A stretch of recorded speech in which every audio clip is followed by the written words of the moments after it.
HSC 2026 সালের শিক্ষার্থীরা সারাদিন বইয়ের পর বই মুখস্থ করছো, অথচ জানোই না বাংলা দ্বিতীয় পত্রে তোমার সাথে কত বড় একটা স্ক্যাম হচ্ছে। তুমি ভাবছো তোমার প্রস্তুতি দারুণ, কিন্তু পরীক্ষার হলে গিয়ে দেখবে 10 থেকে 15 মার্ক হাওয়া হয়ে গেছে। কিভাবে তোমাকে বোকা বানানো হচ্ছে এবং এর প্রতিকার কি, তার নিয়ে আমি একটা মাস্টার প্ল্যান তোমাকে আজকে দিব, এবং কি কি তোমার স্টেপ এখন নিলে তোমার রেজাল্টটা এখনও বাঁচানো সম্ভব সেটাও আজকে ভিডিওতে ব্রেকডাউন করার চেষ্টা করব। তাহলে চলো ক্লাসটা শুরু করা যাক। ওকে, তো প্রথমে আমি এখানে বলতে চাই যে বাংলা পড়ার জন্য তোমাকে 7টা স্টেপ ফলো করা উচিত এবং 7টা নিয়মও ফলো করা উচিত। আমি এগুলো অ্যানালাইসিস করে নিজে অ্যাপ্লাই করেছি। আমি যখন ইন্টারমিডিয়েটে ছিলাম তখন অ্যাপ্লাই করেছি, আমি নিজেও A+ পেয়েছি। তোমাকেও আমি সেইগুলো অ্যাপ্লাই করতে বলবো, ইনশাল্লাহ একটা ভালো আউটপুট আশা করা যায় তোমার থেকে। ওকে, তো কোনগুলো এখানে ফলো করবা, কোনগুলো ফলো করবা না, সেগুলো আমি দেখাচ্ছি। চলো, প্রথম স্টেপ সেটা হচ্ছে আমার দেওয়া প্যাটার্ন ফলো করতে হবে তোমাকে। এখন আমার দেওয়া বলতে তোমাদের পিয়াল ভাইয়া যে প্যাটার্নটা তোমাদেরকে দিবে সেই প্যাটার্নটা তোমাকে ফলো করতে হবে। যেমন কি প্যাটার্ন, এই যে এইটা হচ্ছে তোমাদের সিলেবাস, ঠিক আছে? এটা হচ্ছে তোমাদের সিলেবাস। টোটাল সিলেবাসটাকে আমি সুন্দর করে সাজিয়ে গুছিয়ে দিয়েছি। এখানে সুন্দর করে প্যাটার্নও লেখা আছে। আমি প্যাটার্নটাও আমি ভিডিওতে পুরো সম্পূর্ণ ভিডিওতে এটা ব্রেকডাউন করবো। ওকে, তো যাদের যাদের এই পিডিএফটা প্রয়োজন, আর আগে হচ্ছে আমাদের প্ল্যাটফর্মের নাম ছিল হচ্ছে এসিএস ক্লাসরুম, তো সেই জন্য এখানে এসিএস ক্লাসরুম লেখা রয়েছে, সায়েন্স এক্সপ্লোরার সোসাইটি। ওকে, যাই হোক সমস্যা নেই, এখানে আমার নামই লেখা আছে, এর মানে হচ্ছে এর ক্রিয়েট করছি আমি, ঠিক আছে? আমার জন্য বললো না যে ভাইয়া অন্যের পিডিএফ পড়াচ্ছেন, এরকম না, ঠিক আছে? ওকে, তো এখন চলো তাহলে আমরা হচ্ছে ব্রেকডাউন করা শুরু করি। এখন এখানে এইটা ফলো করতে হবে, এবং যাদের এই পিডিএফটা প্রয়োজন তারা অবশ্যই কমেন্টে ইন্টারেস্টেড লিখবা।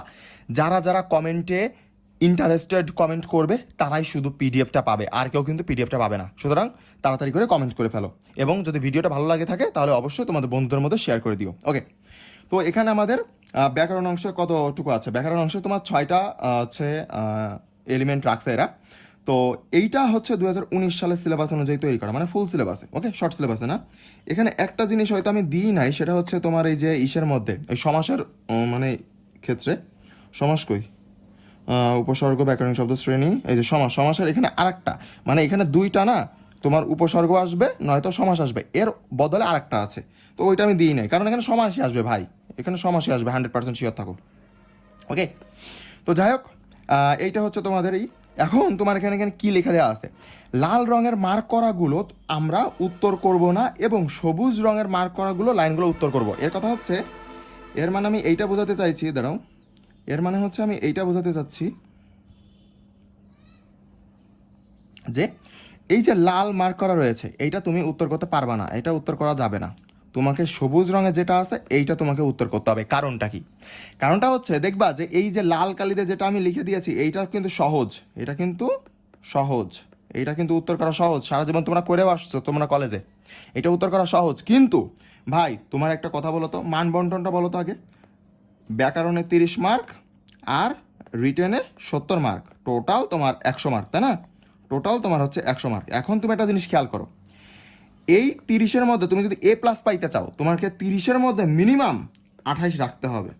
মিনিমাম তোমাকে 28 রাখতে হবে, কারণ এর নিচেই যদি আসে তাহলে তোমার এই বিষয়ে প্লাস হারানোর, বাংলা দ্বিতীয় পত্রে প্লাস হারানোর সম্ভাবনা সব থেকে বেশি। কীভাবে?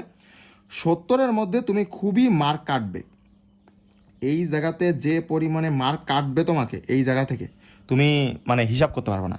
প্রচুর পরিমাণে মার্ক কাটবে তোমার রিটার্ন পার্টে, ইচ্ছা মতো মার্ক কাটতে পারবে। বাট তুমি এখানে ব্যাকরণ অংশ যদি 100% রাইট লেখো, একেবারে ম্যাথে যেমন 100% রাইট লিখলে তুমি হচ্ছে ফুল মার্কস পাও, তুমি ব্যাকরণে 30-এ 30 পাওয়া সম্ভব, ঠিক আছে? কিন্তু এখানেও কিছু কাহিনী আছে। যেমন তুমি যদি এই জিনিসগুলো ফলো করো, ধরো আমি দেখাচ্ছি যে এই দেখো, তুমি যদি এখানে এই লাল কালিগুলো অ্যান্সার করো, এই লাল কালিগুলো অ্যান্সার করো, যেমন প্রথমে আছে আমাদের উচ্চারণের নিয়ম। তুমি যদি উচ্চারণের নিয়ম অ্যান্সার করতে যাও, যে 5টা নিয়ম লিখলেই তোমাদের হয়ে গেল, সমস্যা নেই। আর এটা তো 5টা অথবা 6টা আছে, এই 6টা পড়ে গেলেই তো কমন পাওয়া যায়, তোমরা জানো। কিন্তু এইটা করলে তোমার কি হবে? সময় অপচয় হবে। আর বাংলা দ্বিতীয় পত্রের ক্ষেত্রে রচনা লিখতে হবে, সুতরাং সময় অপচয় কোনোভাবেই করা যাবে না, ঠিক আছে? তো এই জন্যই আমি বলতেছি যে শব্দ উচ্চারণ লেখো, এটা তোমার লিখতে, তুমি যদি পড়া থাকে কিভাবে কি পড়বা আমি সেটা ডিটেলস বলে দেবো। আর তোমাদের যদি এইগুলোর সাপোজ 1 নাম্বার পয়েন্টের ওপর, 2 নাম্বার পয়েন্ট, এরকম 3 নাম্বার পয়েন্ট, এই প্রত্যেকটার ওপর যদি ডেডিকেটেড ভিডিও চাও তাহলে আমি দিতে পারি। অবশ্যই আমাকে কমেন্টে জানাবা যে তোমরা ডেডিকেটেড ভিডিও চাচ্ছ কিনা, যে ভাই উচ্চারণের নিয়ম বা শব্দ উচ্চারণ এটার শর্টকাট নিয়ম শেখাই দেন তো, যে কিভাবে আমরা এগুলো একদম 5-এ 5 পাইতে পারি, ঠিক আছে। তারপরে তোমার হচ্ছে ব্যাকরণ শব্দ শ্রেণী, তারপরে হচ্ছে শুদ্ধ বানান, তারপর হচ্ছে তোমার হচ্ছে এখানে সমাস আছে, তারপরে হচ্ছে বাক্যান্তর, এগুলো আছে। আর সব থেকে কঠিন কোনটা লাগে সেটাও আমাকে কমেন্টে জানিও, আমি হচ্ছে শর্ট একটা ভিডিও দেওয়ার চেষ্টা করবো, তোমার দেখবা যে ওর পরে আসতে তোমার সমস্যা হচ্ছে না। ওকে, তো যাই হোক, তাহলে আমরা কিনা বুঝতে পারলাম যে আমরা এই যে শব্দ উচ্চারণ নিয়ম এগুলো অ্যান্সার করবো না, নীল কালি দিয়ে যেগুলো আছে এগুলো অ্যান্সার করবো। এইগুলো অ্যান্সার করলে একেবারে শর্টকাটের মধ্যে তুমি 30-এ 30 পাবা, একদম 30-এ 30, কম সময়ের মধ্যে 30-এ 30 পাবা, ঠিক আছে। এটা আমি ফালতু কথা বলতেছি না, তুমি নিজেই দেখবা। এবার দেখো, তোমার 8টা দেওয়া থাকবে, তোমাকে 5টা লিখতে হবে, ভাই 2 মিনিটের মধ্যে লেখা শেষ হয়ে যায়, একদম 2 মিনিটের সময় লাগে না, কিন্তু এইটা লিখতে গেলে একটু সময় বেশি লাগে, ঠিক আছে। আবার এইটা লিখতে গেলে দেখবা যে 5-এর মধ্যে তোমাকে 4 দিবে হাইয়েস্ট, 5-এ 5 দিবে না, কলেজে দিলেও তোমার 5-এ 5 হচ্ছে ইসে দিবে না, বোর্ডে দিবে না। কিন্তু তুমি শব্দ উচ্চারণ লিখলে তুমি 5 মিনিট, তুমি 2 মিনিটের মধ্যে লিখতেছো 5টা, এবং তুমি 5 মার্কই পাচ্ছ, 1 মার্কও তোমার কাটতে পারবে না, ঠিক আছে, কোনো মার্ক কাটার কোনো সম্ভাবনা নেই। তাহলে তোমার যদি এই পাশে তুমি 30-এ 30 রাখতে চাও, তাহলে তুমি আমার প্ল্যানটা ফলো করতে হবে। আর তুমি যদি না চাও যে ভাই না এই বিষয়ে দরকার নেই, আমি রিটেন পার্টে করবো, ভাই রিটেন পার্ট থেকে এইটা গুরুত্বপূর্ণ, ব্যাকরণ রিটেন পার্টে তোমার হিউজ পরিমাণে মার্ক কাটবে সবার, কিন্তু ব্যাকরণ যে ভালো পারবে তার A+ আসবে, ঠিক আছে, গেল। তারপরে হচ্ছে বানানের নিয়ম, নিয়ম দরকার নেই, নিয়ম পড়তে যাবা না, এসব নিয়মের দরকার নেই, তুমি শুদ্ধ বানানটা এইটা পড়বা, এইটা পড়বা, কিভাবে কোন জায়গা থেকে পড়বা সেটাও আমি বলে দিব, ঠিক আছে। তারপরে তোমার ব্যাকরণ শব্দ শ্রেণী আছে, ব্যাকরণ শব্দ শ্রেণীর নিয়ম এইটা তুমি ফলো করবা, যে নীলকালি দেওয়া আছে। তারপরে তুমি উপসর্গ তোমার অ্যান্সার করার দরকার নেই, তুমি অ্যান্সার করবা হচ্ছে সমাস, ঠিক আছে, সমাস পড়বা। এখন তুমি বলবা ভাই সমাস তো অনেক কঠিন, কীভাবে কী করবো, ভাই আমি এটাও সমাধান দিব, হোল্ড করো, সম্পূর্ণ ভিডিওটা দেখো। তারপরে হচ্ছে বাক্যান্তর দরকার নাই, তোমার হচ্ছে বাক্যান্তর সংক্রান্ত প্রশ্ন ওইটা দরকার নাই, বাক্যান্তর শুধু বাক্যান্তর যেটা ওইটা লাগবে আমাদের। 6 নম্বরে আমাদের আসবে হচ্ছে অপপ্রয়োগ শুদ্ধ প্রয়োগ, ওটা দরকার নেই, অনুচ্ছেদ থাকবে 5 নাম্বার, দরকার নেই। আমাদের হচ্ছে বাক্যের মধ্যে শুদ্ধ প্রয়োগ এইটা শুধু আমাদের লাগবে, ঠিক আছে, এগুলো ওকে। এবং তোমার হচ্ছে নিচে রিটেন পার্ট আছে, এই যে তোমার হচ্ছে ব্যাকরণ, পারিভাষিক শব্দ, দিনলিপি, বৈদ্যুতিক চিঠি, ইচ অ্যান্ড এভরিথিং। দেখো অনুবাদ আছে, তোমার অনুবাদ আছে, আবার পারিভাষিক শব্দ আছে, তুমি কিন্তু পারিভাষিক শব্দ অ্যান্সার করবা, অনুবাদ না, কারণ ট্রান্সলেট করতে গেলে তোমার কিন্তু ভুল হবে, সামান্য এক জায়গায় ভুল গেলেও 1 মার্ক কেটে নেবে, 1 মার্কের কিন্তু যখন তুমি 79 পেয়ে থেকে যাবা, A+ আসবে না, তখন তুমি বুঝবা যে 1 মার্কের গুরুত্ব কতটুকু, ঠিক আছে। কোনোভাবেই আমরা 1 মার্কও ছাড়বো না, ওকে, এভাবে গেল। তারপরে হচ্ছে দিনলিপি আনসার করবো, বৈদ্যুতিক চিঠি আনসার করবো। তোমরা অনেকে হচ্ছে আবেদনপত্র করতে চাও, যে আবেদনপত্রতে 1 পেজে লিখে দিই, ওটা সহজ না, এই জায়গায় প্রচুর পরিমাণে ভুল হয়, একটা সামান্য ভুলের জন্য তোমার 2 মার্ক কেটে নেবে। কিন্তু বৈদ্যুতিক চিঠি এটা তোমার সহজ জিনিস, অল্প লিখলেও মার্ক পেয়ে যাওয়া, সুতরাং প্যারা নাই, এইটা লেখার চেষ্টা করবা, ওকে। তারপরে হচ্ছে তোমরা যদি ডেডিকেটেডভাবে ভিডিও চাও যে ভাই রিটেন পার্টগুলো কীভাবে লিখতে হয় এগুলোর ভিডিও দেন, আমি তাও দিতে পারি, তোমাদের শুধু কমেন্টে তোমরা বলবা, বাদ বাকি আমার দায়িত্ব। সারাংশ সারমর্ম, তোমরা অনেকেই মনে করো যে এইটা তো ছোট জিনিস, এটা লিখলে সময় বাঁচবে, না ভাই, এটা লিখলে তোমার মার্ক কাটবে, সময় বাঁচবে কিন্তু মার্ক কাটবে, সময় বাঁচবে কিন্তু মার্ক কাটবে, 2-3 মার্ক দেখবে হাওয়া হয়ে গেছে। কিন্তু তোমার লিখতে হবে ভাব সম্প্রসারণ, ভাব সম্প্রসারণ। এখন এইগুলো যদি সাজেশন অথবা এগুলো কীভাবে লিখতে হয় আমাকে অবশ্যই কমেন্টে জানাবা, যে ভাই আমি তো জানি না যে কীভাবে লিখতে হয়, তাহলে হচ্ছে আপনি একটা ভিডিও দেওয়ার চেষ্টা করেন, ইনশাল্লাহ আমি দেওয়ার চেষ্টা করবো। তারপর তুমি হচ্ছে সংলাপ লিখবা, অবশ্যই খুদে গল্পের দিকে যাবা না, খুদে গল্পের দিকে যে গেলে দেখবে যে মার্ক কাটতেছে। আমি জানি ভাই, আমি নিজে পরীক্ষা দিয়ে আসছি ভাই, আর আমি নিজেও A+ ছিল এতে, সুতরাং কোনো সমস্যা নাই, ওকে। আমি যেটা বলতেছি এটা রাইট, এবং এইটা করে গেলে তুমি A+ পাবা। প্রবন্ধ রচনা 5টি থাকবে, একটি লিখতে হবে, ঠিক আছে। এইবার আমি প্রবন্ধ রচনা তোমাকে একটা রচনা বলে দেবো, একটাই আসবে। যদি তুমি জানতে চাও যে কি রচনা ভাইয়া সেটা, তাহলে তুমি হচ্ছে রচনা রিলেটেড একটা ডেডিকেটেড ভিডিও দিতে হবে। আমি 1টা থেকে 2টা রচনা বলে দেবো, এই 1টা থেকে 2টা রচনার মধ্যে যে কোনো একটা আসবে। না আসলে তুমি আমার ভিডিও এসে কমেন্ট করবা, আমি ভিডিও রিলেট করে দিব, আবার তোমার হচ্ছে তুমি যা শাস্তি দিবা সেটা মেনে নেব ইনশাল্লাহ। আমি এই পর্যন্ত তোমরা যারা 26 ব্যাচে আমাদের স্টুডেন্ট আসো আমাদের ব্যাচে, তো তাদেরকে আমি যেগুলো বলেছি এই পর্যন্ত একটাই বলেছি, এবং সেইটাই আসছে, এবং ইনশাল্লাহ সামনেও আসবে, ঠিক আছে, ওকে। তো যে যে জানো না আমাকে কমেন্টে জানিও, ইনশাল্লাহ আমি বলে দিব, ওকে। এইটা গেল আমাদের প্ল্যান, যে আমরা এইভাবে আগাবো। এবং অবশ্যই এখানে দেখো লেখা রয়েছে যে উপর থেকে নিচ, অর্থাৎ আমরা প্রথমে 1 নাম্বার অ্যান্সার করব, তারপরে 2 নাম্বার অ্যান্সার করব, তারপরে 3, মানে এইভাবে চলতে থাকবে, এইভাবে কাউন্টিং চলতে থাকবে। কিন্তু এইভাবে অ্যান্সার করবো না যে 1-এর পর 3, তারপরে হচ্ছে 5, তারপরে আবার হচ্ছে 4, এইভাবে ব্রেকডাউন করবো না, সিকোয়েন্স ব্রেকডাউন করবা না কেউ, ঠিক আছে। 1-2, তুমি সাপোজ 2 নাম্বার পারো না, তুমি ফাঁকা রেখে দাও, সমস্যা কি, ফাঁকা রেখে দাও, পরে পরে তুমি হচ্ছে ওই জায়গাটুকুতে তুমি 2 লিখবা, সমস্যা কি, সমস্যা নাই তো। কিন্তু তুমি যদি এই 1-এর পরে 3 বা 5, তখন স্যারদের একটু কষ্ট হয়ে যায় ওই খাতা উল্টাই মানে অ্যালাইনমেন্ট ঠিক করতে, ঠিক আছে, এই জন্য এই কাজ করবা না। স্যারদেরকে যত তুমি রাগাবা না, মানে তুমি স্যারদের সাথে যত নম্র ভদ্র ব্যবহার করতেছো খাতার মধ্যে, ঠিক আছে, তোমার ব্যবহারটা প্রকাশ পাচ্ছে খাতার মধ্যে, যত নম্র ভদ্র ব্যবহার করবা মার্ক তত তোমার বাড়বে, ঠিক আছে। স্যার চাইলেই তোমাকে 10-এ 10 দিতে পারে, স্যার চাইলেই তোমাকে 10-এর মধ্যে 5ও দিতে পারে, তোমার ইচ্ছা, স্যারের ইচ্ছা, ঠিক আছে। সুতরাং বি কেয়ারফুল। ওকে, এটা গেল। পিডিএফ যাদের যাদের লাগবে ইন্টারেস্টেড কমেন্টে লিখবা, তারাই কিন্তু শুধু পিডিএফটা পাবে। তো প্রথম আমাদের কী ছিল যে প্যাটার্ন, পিয়াল ভাই প্যাটার্ন, ওকে প্যাটার্নটা আমরা দেখে নিয়ে যাচ্ছি। ওকে, তাহলে চলো। এবং অবশ্যই স্টেপ 1 ফলো করবা, 2 ফলো করবা, এইভাবে সিকোয়েন্স মেনটেন করে। তুমি সাপোজ 1 ফলো করেছো, 2 ফলো করেছো, 3 করো নাই, আবার 4 করেছো, এরকম না।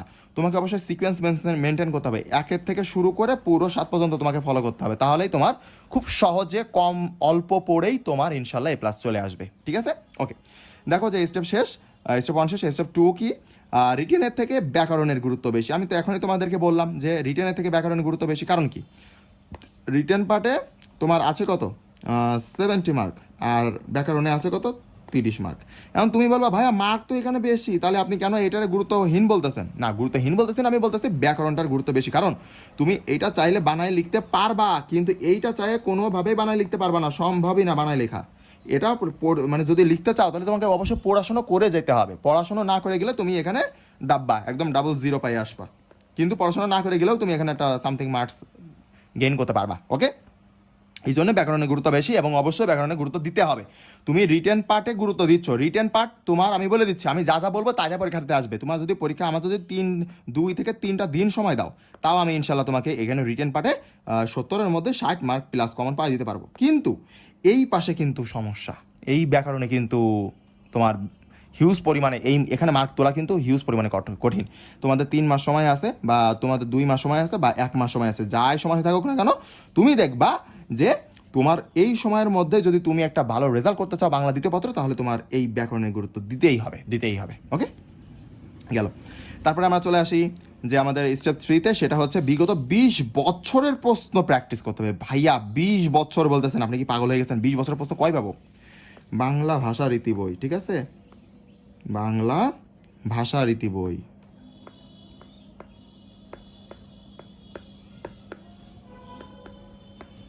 এই যে বাংলা ভাষারীতি বই, এইখানে তুমি বিগত 20 বছরের প্রশ্ন পেয়ে যাবা, ঠিক আছে।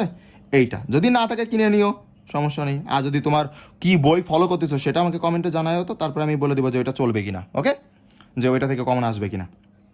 বিগত 20 বছরের সালের প্রশ্ন তোমাকে প্র্যাকটিস করতে হবে 100%। তোমার যদি বিগত 10 থেকে 15, ধরো 20 বছর এটাই বলি, 20 বছর যদি তোমার প্রশ্ন মুখস্থ থাকে, একটা মার্ক, আমি বলতেছি 30 মার্ক না, তোমার ব্যাকরণে 30 মার্ক, তো 30 মার্কের মধ্যে যদি 1 মার্ক অর্থাৎ 1% মার্কও যদি আনকমন থাকে, তাহলে আমি বুঝে দেবো, যাও। একটা মার্ক যদি তোমার আনকমন থাকে, বোর্ড প্রশ্ন হুবহু তুলে দেবে। বাংলা দ্বিতীয় পত্র হচ্ছে এমন একটা জিনিস যে বোর্ড প্রশ্ন হুবহু তুলে দেবে, একদম হুবহু। তুমি বিশ্বাস না হয় ভাই, তুমি কি করবা জানো? তুমি 2015 সাল থেকে শুরু করবা, 2024 সাল পর্যন্ত পড়বা। ওকে, পড়ে তুমি নিজে নিজে 25 সালের প্রশ্নটা সলভ করবা, দেখবা যে ভাইয়া যা বলতেছে যে তোলে কি। ওকে, ঠিক আছে, এবার চলো তাহলে আমি পরে চলে যাই। পরে এখানে আছে আমাদের হচ্ছে 4 নাম্বার স্টেপ, সেটা হচ্ছে বুঝে পড়ার দিন শেষ। ভাই শোনো, আমি একটা কথা বলি, বাংলা দ্বিতীয় পত্র, ঠিক আছে, তুমি এই বাংলা দ্বিতীয়, বাংলা সেকেন্ড পেপার, এই বাংলা সেকেন্ড পেপার যদি তুমি বুঝে পড়তে যাও ভাই, তুমি A+ মিস করে বসবা, তুমি A+ মিস করে বসবা। কারণ এতদিন তোমার গ্যাপ রয়েছে, তারপরে আবার তোমার কিছু পড়া নাই, তারপরে আবার তুমি এখন সময় কম, এখন যদি তুমি বুঝে পড়তে যাও ভাই মারা খাই গেছো। কিন্তু তাহলে ভাই এখন করবো কি? তুমি যদি এখন বিগত 20 বছর অথবা 10 বছরের প্রশ্ন যদি বই থাকে বাংলা ভাষার রীতি, তাহলে তো 20 বছরের প্রশ্ন পাচ্ছ। যদি না থাকে তাহলে তো 10 বছরের প্রশ্ন পাচ্ছ। যদি তুমি এই যে এত ইয়ার্সের প্রশ্নগুলো যদি মুখস্থ ঠুটস্থ করে ফেলতে পারো ভাই, আমি বলতেছি এখান থেকে 110% কমন পাবা, 110%, নট শুধু 100%। যদি তুমি কমন না পাও তারপরে আমার কাছে বুঝে নিও, ঠিক আছে। তোমার কমন 100% থাকবে। এখন তুমি যদি বলো যে ভাইয়া কীভাবে মুখস্থ করতে হয়, এগুলো তো আমরা জানি না, তো সেইটার উপর আমি ডেডিকেটেডভাবে একটা ভিডিও দিতে পারি, ঠিক আছে। তোমরা অবশ্যই আমাকে কমেন্টে জানিও, ইনশাল্লাহ আমি দেওয়ার চেষ্টা করবো। ওকে, এইটা। তারপরে দেখো যে তোমার এখানে হচ্ছে স্টেপ 5। স্টেপ 5-এ কি তোমার হচ্ছে ইউটিউব থেকে কনসেপ্ট ক্লাস করতে হবে, ঠিক আছে। ইউটিউব থেকে কনসেপ্ট ক্লাস, ভাইয়া এটা তো ফিজিক্স কেমিস্ট্রি না, এটা তো বাংলা, তারপরে আবার কিভাবে আমি হচ্ছে কনসেপ্ট ক্লাস করবো? দেখো, সাপোজ তোমার 1 নম্বরে আছে হচ্ছে উচ্চারণ, ওকে, শব্দ উচ্চারণ, এক নম্বরে আছে শব্দ উচ্চারণ। শব্দ উচ্চারণ, ধরো শব্দ উচ্চারণ আছে। এইবার তুমি একটা জিনিস দেখো যে এই শব্দ উচ্চারণটা তোমার এক নম্বরে আছে। তুমি এইভাবে 1 2 3, তারপরে হচ্ছে 4, তারপরে 5, এইভাবে যাতে থাকবে 6 পর্যন্ত। ওকে, এখন এইটা তুমি সার্চ করবা ইউটিউবে যে শব্দ উচ্চারণের শর্টকাট টেকনিক, ঠিক আছে? শর্টকাট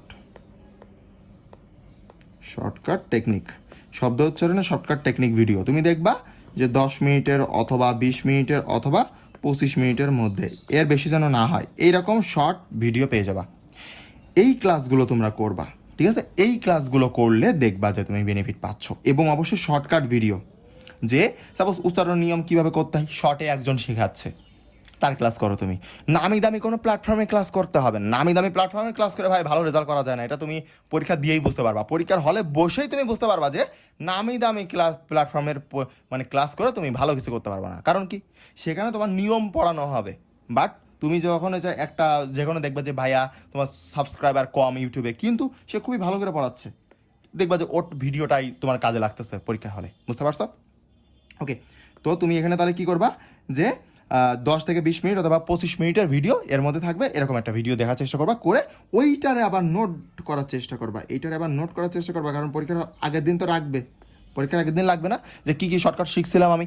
এবং শুধু নোট করলে হবে না, এই নোটটা সুন্দর করে মুখস্থ টুখস্থ করার পর তোমাকে ওই যে 10 বছর অথবা 20 বছরের প্রশ্ন সলভ করতে হবে। এখান থেকে যদি এই প্রসেসে আগাও, ইনশাল্লাহ তোমাকে আমি বলতে পারতেছি 110% তুমি কমন পাবা। একটা অক্ষর তোমার এখান থেকে অন্য কিছু দিবে না, এইটাই হুবহু উঠাই দিবে। বুঝতে পারছো? ওকে, তাহলে চলো নেক্সট চলে আসি।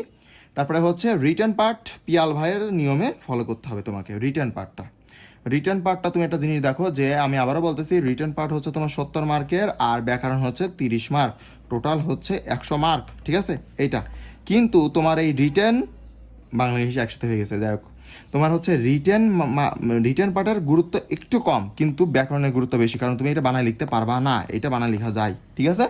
তো যাই হোক, এগুলোর জন্য আমরা বলতেছি যে রিটার্ন পার্টটা আমার নিয়ম অনুযায়ী ফলো করতে হবে, আমি যেভাবে সিকোয়েন্স বলতেছি। অথবা তুমি যদি চাও যে ভাইয়া তোমার হচ্ছে ওই ক্ষুদে গল্প কীভাবে লিখতে হয়, বা হচ্ছে সংলাপ কীভাবে লিখতে হয়, বা হচ্ছে আমি এগুলো রচনা হচ্ছে কীভাবে লিখতে হয়, এগুলোর উপর ডেডিকেটেডভাবে ভিডিও দেন, তাহলে আমি আমাকে কমেন্টে জানিও, ইনশাল্লাহ আমি দেওয়ার চেষ্টা করবো, ঠিক আছে? ওকে, তো নেক্সট আমরা চলে আসি। তারপরে সর্বশেষ হচ্ছে লিখে লিখে প্র্যাকটিস করতে হবে ভাই, এইটার বিকল্প নাই। তুমি এতক্ষণ কি করেছো তা আমি জানি না, বাট তোমাকে লিখে লিখে প্র্যাকটিস করতেই হবে। যদি তুমি A+ পাইতে চাও বাংলা দ্বিতীয় পত্রে, যদি 80+ পাইতে চাও, তোমাকে লিখে লিখে প্র্যাকটিস করতে হবে। লিখে লিখে প্র্যাকটিস করার বিকল্প কিছু নাই। কীভাবে লিখে লিখে প্র্যাকটিস করবা? সাপোজ তুমি ধরো যে এখানে লিখলা যে উচ্চারণের শব্দ উচ্চারণের মধ্যে অধ্যক্ষ আছে না,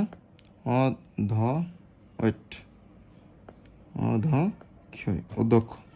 এইবার এইটা লিখলা, এটা তো তোমার প্রশ্ন দেওয়া থাকে, তাই না? প্রশ্ন দেওয়া থাকে, তাহলে এবার এটা তীর চিহ্ন দিলা, দিয়ে এবার উত্তরটা লিখলা এইভাবে।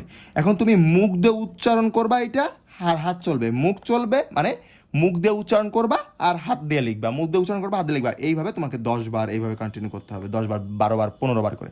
যার ব্রেন যেমন আমার ব্রেন অত ভালো না, তাহলে আমার 20 বার করে লেখা লাগতো।